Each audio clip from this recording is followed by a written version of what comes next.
you.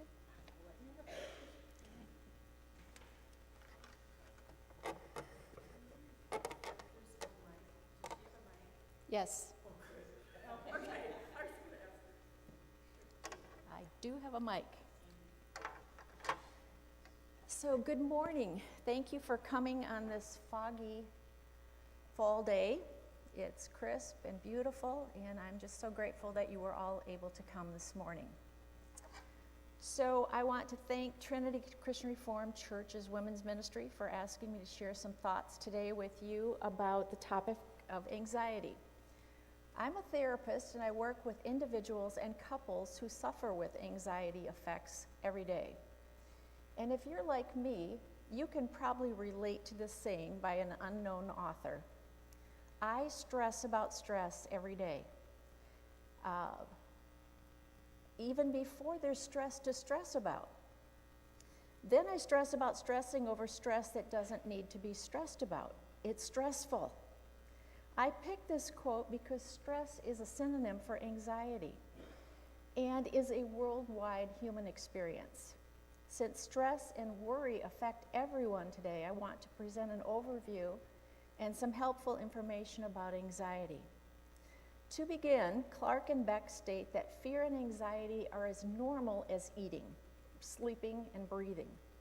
Since we need them to survive, it would be dangerous to eliminate all fear and anxiety from life. Anxiety is a double-edged sword in that it affects us in positive and negative ways. Anxiety is our friend when it protects and warns us of danger. Anxiety, fear, and worry become our foe when it causes us to feel overly anxious and fearful. What is the definition of anxiety? Anxiety is defined by Google as an intense, excessive, persistent, and recurring feeling of worry and fear about everyday situations. The American Psychological Association defines anxiety as an emotion characterized by feelings of tension, worried thoughts, and physical changes like increased blood pressure. Worry, or stinking thinking, as I call it, however, is not an emotion, but a mental activity that produces anxiety. This unhealthy, unreasonable activity attempts to solve situations beyond our control. Instead of praying or simply letting go of things that cannot be controlled, worriers obsess about controlling the problem, talking to themselves about how terrible it is, and imagining all sorts of horrible results if the problem isn't solved immediately. Anxiety is a natural emotion, which may be normal in stressful situations such as public speaking or taking a test. The anxious state, however, is future-oriented. It's fueled by what-if thinking. We don't get anxious over the past or what has happened, but we become anxious over imagined future events or catastrophes. Anxiety varies greatly between people and situations. Anxiety keeps us from relaxing and resting. It is a pervasive, long-term inner feeling of nervousness, unrest, and uneasiness. It is normal to feel worried occasionally, especially when we experience something stressful. But anxiety is a more prolonged emotional and complex state that many times is triggered by initial fear. The good news is that anxiety is treatable. The medical news today states that anxiety is also our friend because it is a complex response to either real or perceived threats which involve cognitive, physical, and behavioral changes. This response is commonly known as our defense system. Fear is a natural, necessary alarm system created by God that is triggered when we feel threatened and puts us on alert. Fear, when justified, leads to protective behavior. In simple terms, here is what happens when you feel anxious. Real or perceived threats cause a rush of adrenaline, a hormone and chemical messenger to the brain, triggering those anxiety reactions in a process called the fight, flight, freeze, or fawn response, which is the body's way of preparing for danger. When this occurs, the body produces stress hormones such as cortisol and noradrenaline, which are emergency hormones, if you will. Sensing danger, our brain also redirects more of our blood flow from our brain to our muscles and extremities, getting us ready to react or defend ourselves, which is often unnecessary in a conversation. So let's look at some causes of anxiety. Anxiety is frequently a response to uncertainty about the future or worry about something that happened in the past, such as a regrettable decision or maybe even taking a test. Several psychological factors may aid in the development of an anxiety disorder, such as current life events that cause ongoing stress, past trauma, substance abuse such as stimulants. Physical factors may include brain function or structure, a heightened amygdala response to danger. A genetic predisposition towards anxiety or medical factors. Bourne maintains that there can be a predisposing cause such as heredity, where a general personality type causes you to be overly anxious. Overly anxious parenting, overcritical parents who set excessively high standards, emotional insecurity or dependency, or suppressing the expression of feelings and self-assertiveness may also play a role in causing anger or impact anxiety in negative ways. Don Huebner, PhD, uses this analogy of a tomato plant. Most things grow when we tend to them. We water, feed, weed, and we get many tomatoes from one seed. Worries are like tomatoes in that we make them grow simply by paying attention to them. We tend to our worries, and a little seed has become a huge pile of problems that we don't know how to get rid of. Worries grow fast and cause many problems. Next, we'll explore a few characteristics of anxiety. People suffering with anxiety often have their minds go to possible catastrophes or the worst case scenario, what if thinking, and are biased to assume that serious threats are much more likely than they actually are. This thinking may result in avoidance, loss of safety, or feeling calm. There are some common symptoms of anxiety that you may recognize in yourself. So I'm just going to read through these quickly.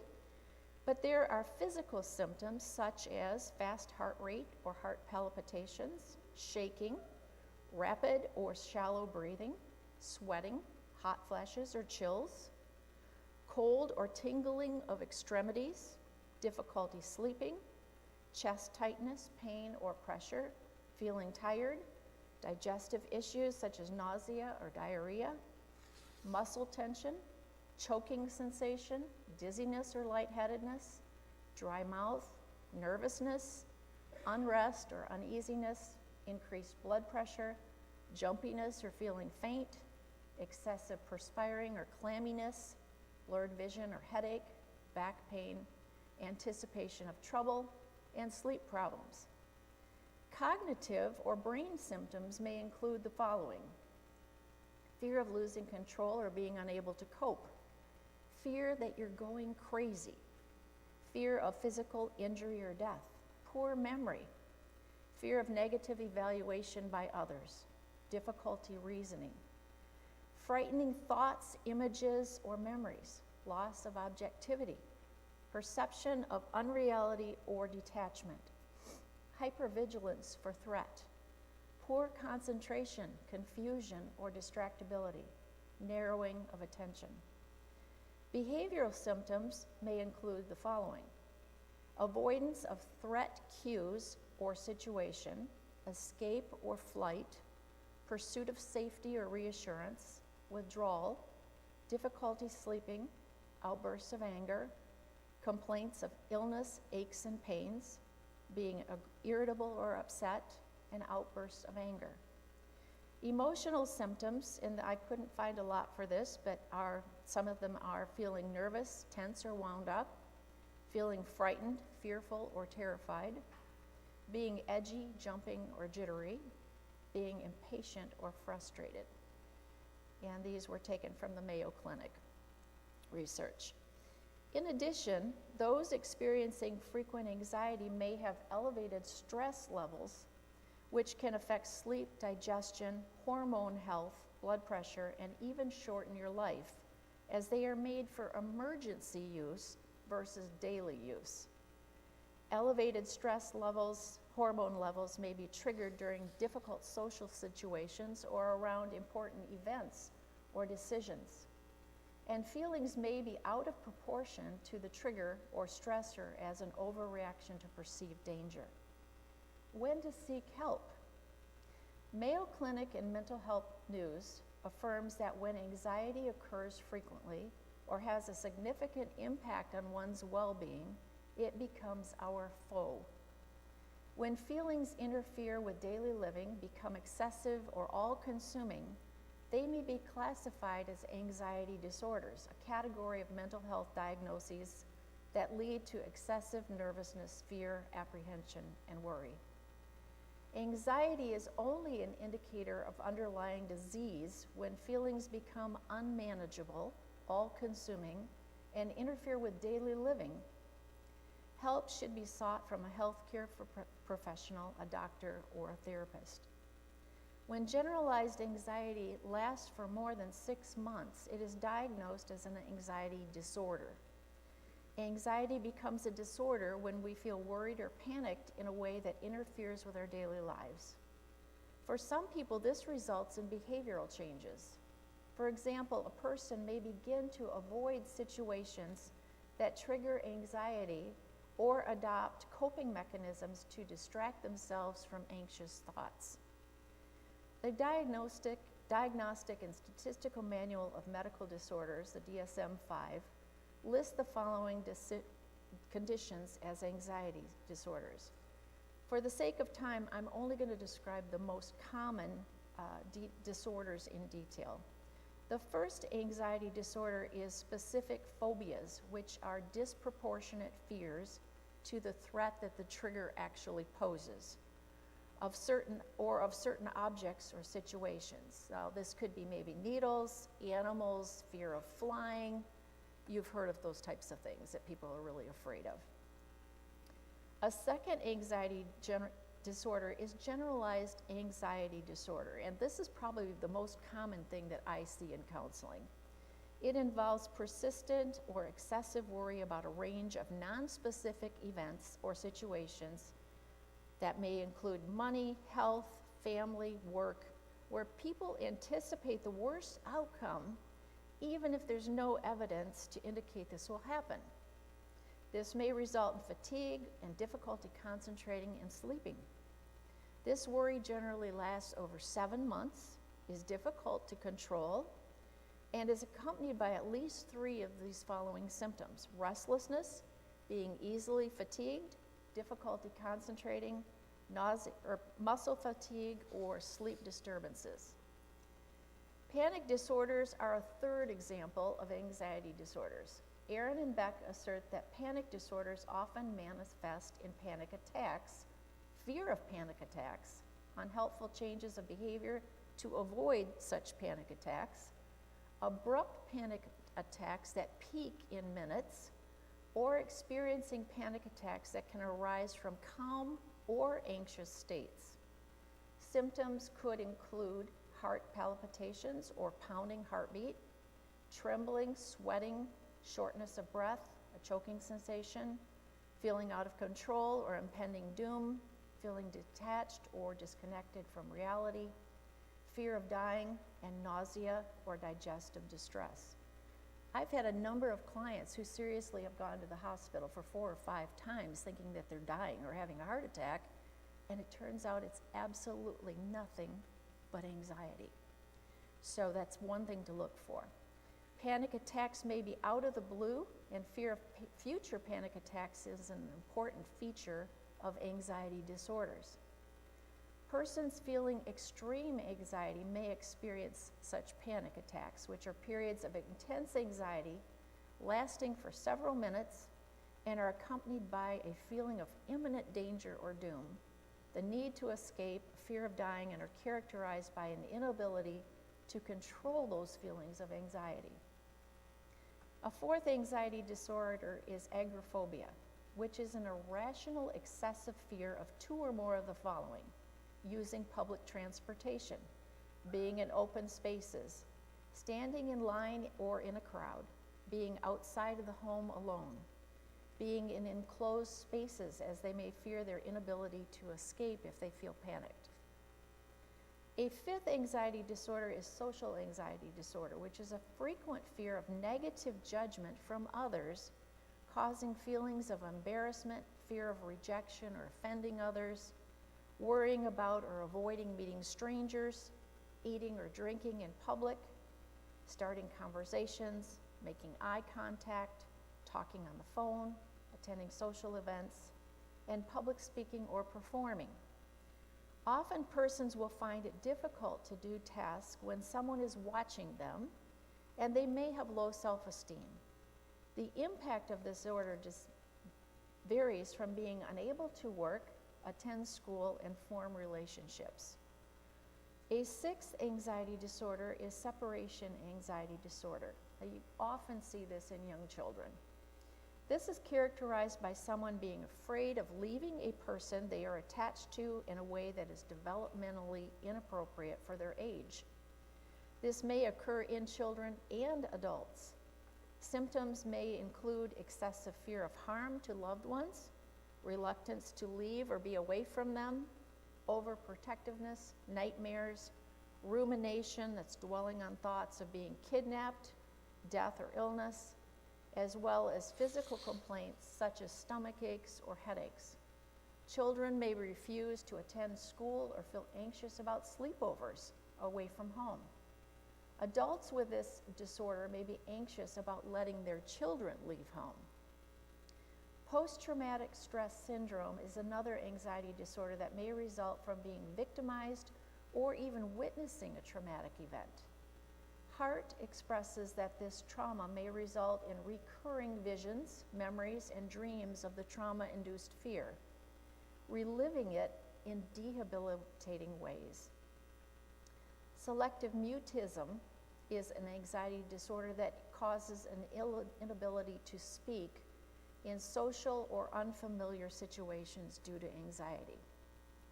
Additional anxiety disorders are substance or medication-induced anxiety disorder due to another medical condition, or other unspecified or specified anxiety disorders. Treatment.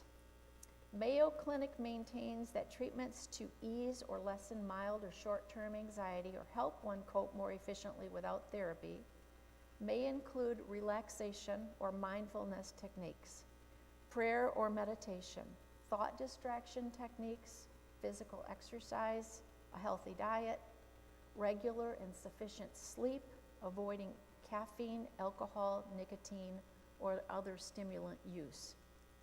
They state that having a supportive family environment, sharing with a loved one, or being part of a support group are also helpful.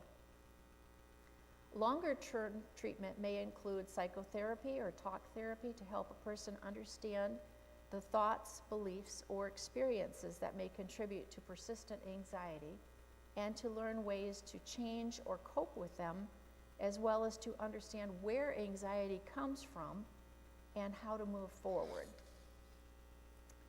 Types of cognitive therapy include cognitive behavioral therapy, which is an organized, systematic, and psychological treatment that teaches people, first of all, how to change their beliefs, their attitudes, and their thoughts in order to lessen anxiety.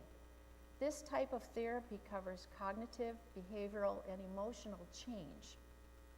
Exposure therapy that gradually exposes one to their fear in small, manageable steps may also be used. Two other helpful therapies are dialectical behavioral therapy, which is like cognitive behavioral therapy, but focuses more on regulating emotions, and psychodynamic therapy, which explores how past experiences shape a person's thoughts and feelings in this present day. Kim Frank states that medication may be necessary in some cases. Medication does not cure anxiety disorders, but it can reduce symptoms.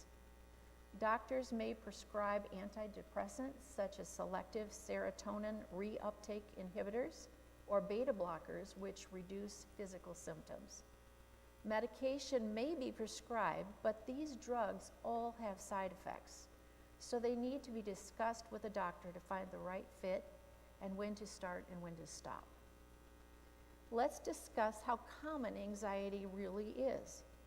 According to the Anxiety and Depression Association of America, approximately 40 million people in the United States have an anxiety disorder. It is the most common type of mental health condition in the country. Only 36.9% of people with an anxiety disorder actually receive treatment. Kim Frank cites the National Institute of Mental Health statistics that more than 13%, or 1 in 8 children and adolescents during any 6-month period are affected by anxiety disorders. Since anxiety may be a heavy topic, and you may have a lot of information coming at you right now, I want to lighten the mood and inject a little humor for just a moment with this video by Bob Newhart called Just Stop It. Maureen?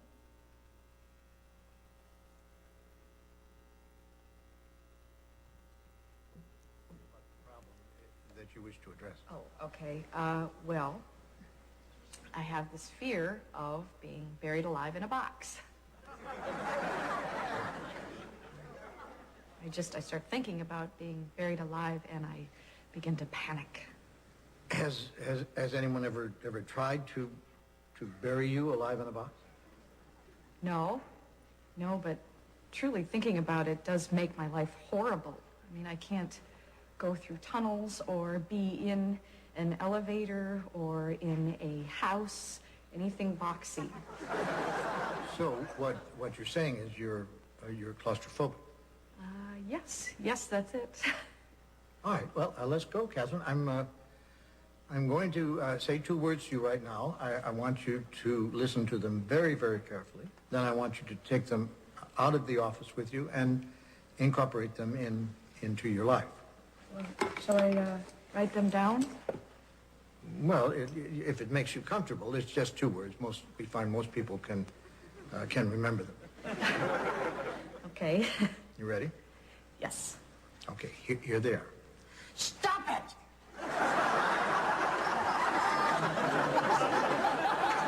I'm sorry? Stop it! Stop it? Yes, S-T-O-P, new word, I-T. So, what are you saying? You know, it's funny. I say 2 simple words, and I cannot tell you the amount of people who say exactly the same thing you're saying. I mean, this is not Yiddish, Catherine. This is English. Stop it. So, I should just stop it. There you go. I mean, you don't want to go through life being scared of being buried alive in a box, do you? I mean, that sounds frightening. Then stop it.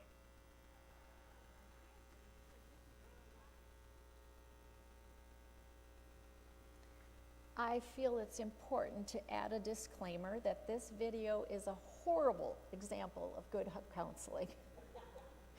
But it does make a point about the importance of changing our thoughts, to change our emotions, to change our behaviors, which is the basis behind cognitive behavioral therapy. We cannot turn off our thoughts, and I wish we could, but we can distract them, and here's how. You might ask, what are some techniques to lessen anxiety and distract racing thoughts, which usually go together? Kim Frank expresses that one of the best ways to overcome anxiety is to change your way of thinking. Messages in your brain either cause you to feel badly about yourself, or such messages make you feel good about yourself and confident in your ability to handle things, providing peace and less worry. Remember that good thoughts equal positive feelings. Learning and practicing relaxation techniques such as measured breathing is a valuable resource in lessening anxiety symptoms. Measured breathing includes a 4-second intake, a 5-second hold, and a 7-second exhale. When we are stressed, our defense mechanism is triggered, sending us into feelings of flight, freeze, and fight, releasing emergency hormones that, if over frequently released, can break you down physically and even shorten your life. This 7-second release of your breath allows these hormones to be released and pushed out of your body.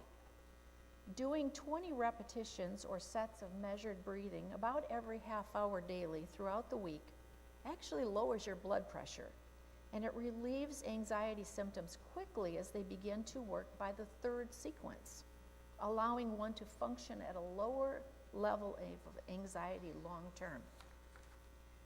Graduated muscle contraction or relaxation is also effective in reducing anxiety. Let's just do a simple technique right now. Close your eyes in a relaxed position and let's walk through a cycle. Sit comfortably, breathing normally. Tighten just your toes and hold. Add your feet and hold. Add your ankles and hold. Add your calves and your shins and hold. Add your knees, hold. Add your thighs and your quads, hold. Add your buttocks and hold. Add your chest and upper back, hold. Lift your shoulders up, hold. Add your neck and head, including your mouth, your eye muscles by squinting, your forehead by frowning, and hold. Then add your triceps and biceps and hold. Add your elbows and hold. Add your lower arms and hold. And add your wrist, hands, and fingers and hold. Now we're going to reverse that process by starting with the last muscle group that you tightened, working from your fingers gradually up to your head, and then down your torso, releasing the muscle groups gradually. So just work that through. You're working down your torso.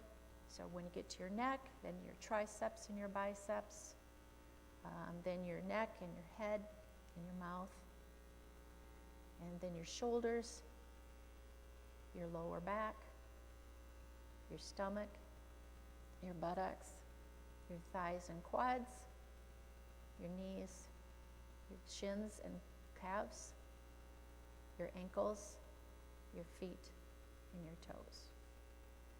Now, what you just did there is you gave all sorts of commands to your body to do something else than worry about what you were anxious about. It's a thought distraction technique. It works very, very well, and it's a very good relaxing thing if you struggle at night with going to sleep and your thoughts are just racing about everything that you had to do all day long. So lifestyle changes are helpful, such as limiting sugar and caffeine intake, avoiding alcohol, nicotine, and recreational drug use as well. Kim Frank maintains that getting enough sleep and regular exercise, 20 to 30 minutes a day, are very beneficial as well. Racing thoughts that I mentioned previously often accompany anxiety. The good news is that we can control our thinking. Our thoughts are powerful and make the difference between handling the situation in a good way or not coping well. To think clearly, you must use logic. You have to stop and think, and you have to recognize your thoughts and your feelings. Ask yourself these 3 questions. Why am I feeling the way I am, and what are my thoughts about the situation? For example, I just changed jobs. Why am I feeling nervous? What's the answer? I'm afraid I won't fit in and make friends there. Then do a reality check to see if the situation is really what it seems. What evidence is there to believe that this is true? Is there really any reason why I won't fit in or make friends? And would it be terrible to have a period of adjustment before I make genuine friendships? Finally, reframe your thoughts by looking at the situation in the best way possible, positive thinking. Ask yourself, what is the best way to think about the situation? The answer? Just be yourself and look for decent people to get to know. Let's look at some other thought distraction techniques, and I want you to participate in this as well. Close your eyes, and we're going to go on a mini vacation in our brain. Imagine you're on a tropical beach in Hawaii. Now you're going to use all 5 senses. Imagine what you're seeing. Beautiful tropical foliage and flowers. Hearing waves crashing on the shore. Smell tropical suntan lotion. Taste a yummy tropical drink. Touch hot sand under my feet. And you can open your eyes now. You just focused on what is pleasant versus anxious thoughts, didn't you? That's helpful. Another thing that you can do, and I'm just covering a few today, in your imagination, imagine writing the anxious thought that you're having on a balloon or a sailboat sail. And you're going to let it go, and you're going to watch it lift and fly away or float away. Here you're visualizing the thought, letting it go, and focusing on something else. If you follow that imaginary image long enough, you will distract your anxious thought, and you won't come back to it unless you choose to do so. The best and first thing we should do when we're feeling anxious, however, is to pray. God is our healer. He is our sanctuary. He is our comfort. He knows what we're going through. So always do that first.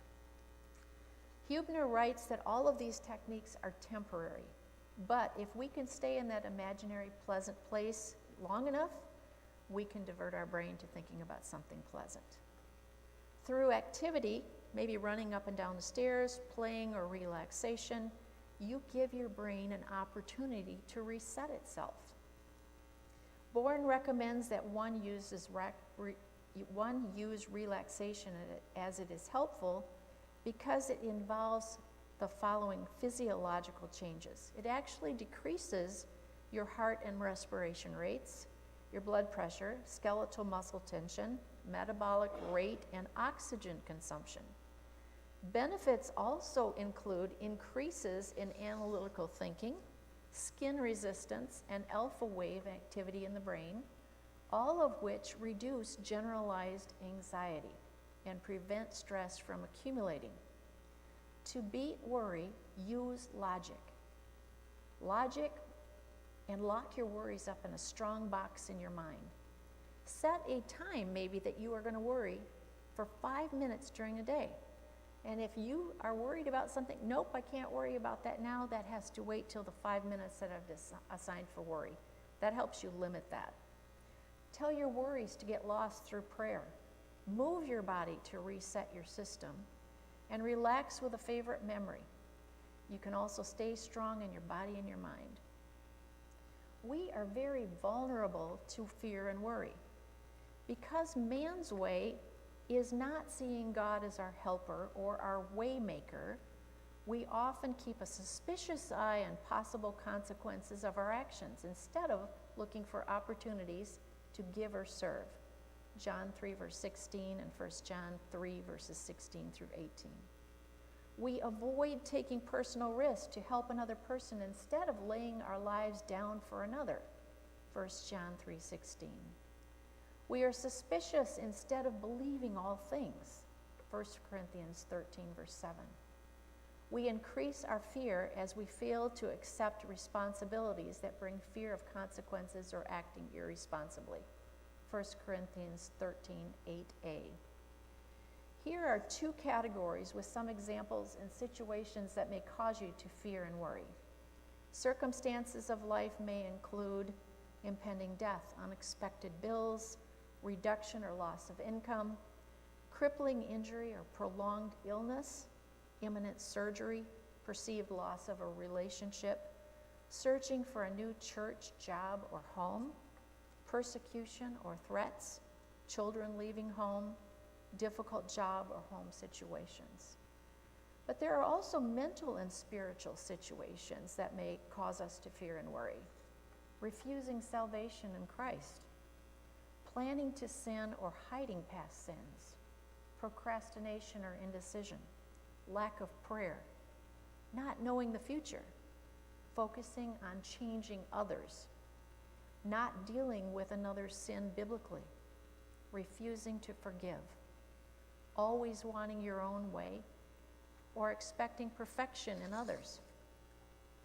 Let's look for a minute at differences between worry, fear, and anxiety. And I'll give you some quotes and scriptures about these topics. In your handout, there are pages at the end that list different scriptures about those particular areas. And I've also provided you with a playlist of hymns, if you're more traditional, but also contemporary worship songs that deal with these three subject areas. So I hope you'll find that helpful. Clark and Beck state that worry occurs when one's mind generates a never-ending list of possible catastrophes, causing frequent nights of sleeplessness, agitation, restless irritability, and often anger. Here are some quotes about worry. Worry is like walking around with an umbrella waiting for the rain. No one can pray and worry at the same time. Not everything that weighs you down is yours to carry. Worrying does not take away tomorrow's troubles. It takes away today's peace. Don't believe every worried thought you have. Worried thoughts are notoriously inaccurate. Worry is an irrational concern about the future that adversely affects the present. Worry harms others and is contagious. Remember that the solution for worry is to remember who God is, inviting him into our worried hearts to change us and give us peace. Here are a few scriptures about worry. Psalm 34, verse 4. I sought the Lord, and he answered me. He delivers me from all my fears. Matthew 6, verse 25 through 34, and Luke 12, 22 through 34. And this is a summary. Then Jesus said to his disciples, therefore I tell you, do not worry about your life, what you will eat, or about your body and what you will wear. Who of you by worrying can add a single hour to your life? Since you cannot do this very little thing, why do you worry about the rest? John 14, verse 1. Do not let your hearts be troubled. You believe in God, believe also in me. Next, let's look at fear. Fear can be described as a state of apprehension and physical arousal in which you believe you cannot control or predict potentially negative future events. Clark and Beck state that fear is a basic, automatic response to a specific situation, object, or circumstance that involves a recognition or perception of actual or potential danger to one's safety and security. In situations that seem impossible, sometimes we become afraid. Instead, we must remember what God has done for us in the past. Take heart and trust him because he fights our battles with and for us. Fear is the root of all anxiety. Here are some scriptures about fear. Deuteronomy 31, verse 2. And the Lord, he is the one that goes before you. He will be with you. He will not leave you or forsake you. Do not fear, nor be dismayed. Isaiah 40, verse 31. But those who hope in the Lord will renew their strength. They will soar on wings like eagles. They will run and not grow weary. They will walk and not be faint. And Psalm 34, verse 17. I sought the Lord, and he answered me. He delivered me from all my fears. John 14, verse 27, peace I leave with you, my peace I give you. I do not give to you as the world gives. Do not let your hearts be troubled, and do not be afraid. 2 Timothy verse 1 verse 7, for God has not given us a spirit of fear, but of power and love and a sound mind. Finally, let's look at the area of anxiety. And here are some quotes. If you feel anxious about an event before it happens, you'll put yourself through the same mental state twice instead of just once. Fear thrives in a place of inaction. Overcome your anxiety by taking one small step forward. When we are anxious, we catastrophize and overestimate the probability and the severity of the situation that's actually occurring. Here are a few scriptures about anxiety. Psalm 55, verse 22. Cast your burden on the Lord, and he will sustain you. He will never permit the righteous to be moved. Isaiah 26, verse 3. You will keep him in perfect peace, whose mind is stayed on you, because he trusts in you. Matthew 6, verse 25. And which of you, by being anxious, can add a single hour to his span of life? 1 Peter 5, verse 7. Cast all of your anxieties on God, because he cares for you. In conclusion, turn to God first. I want to conclude this talk with just a few closing statements. The Care and Counsel version of the Bible states that anxiety and worry immobilize believers, causing us to be anxious about events that haven't happened and may never happen. Since this is true, let's summarize what God tells us in his word. Through Jesus, God granted us power, love, and sound judgment, which cannot exist in a spirit of fear. Scripture reveals anxiety from the beginning of time. Adam and Eve hid because they were afraid to talk to God because he knew that they had sinned. And anxiety carries on to this current day. Consider Paul writing from a Roman prison, not sure if he would be killed or released, who tells us to be anxious for nothing. Paul also urges us in all circumstances by prayer and supplication with thanksgiving to let our requests be known to God, who replaces anxiety with his peace. A self-confrontation manual that I used as a resource reminds us that we have hope. Christ conquered death and delivered us from the fear of death and our chains to sin and Satan. His love for us brings us into his eternal family and leads us out of fear. His love empowers us to conquer any situation of life as we practice faith in him and through him. Jesus calls our attention to the destructiveness of anxiety about the future. He says it is futile and it is pointless. He is taking care of everything. So don't waste your energy on worrying. Worrying does not change one thing, and we are not in control of the results. As an unknown person said, if it's out of your hands, it deserves freedom from our mind. Unless worry, fear, and anxiety are honestly faced and addressed, people will continue to exist in lives of avoidance, organizing their lives unable to solve the problems around people and situations they think they must avoid. It is much healthier to practice another pattern: prayer and trust in God. He is the source of our help. Let's close this session with prayer. Lord Jesus, help us to lie down and rest in you. Help us to release our fears and our anxieties, focusing our eyes upon your kingdom as we trust in you for renewing. Give us faith that you are working to bring us closer to you through the dark and difficult times of life as well. As we inhale, help us to breathe in your loving kindness for us.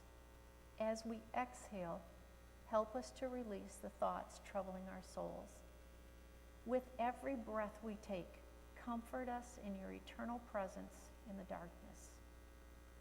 Amen.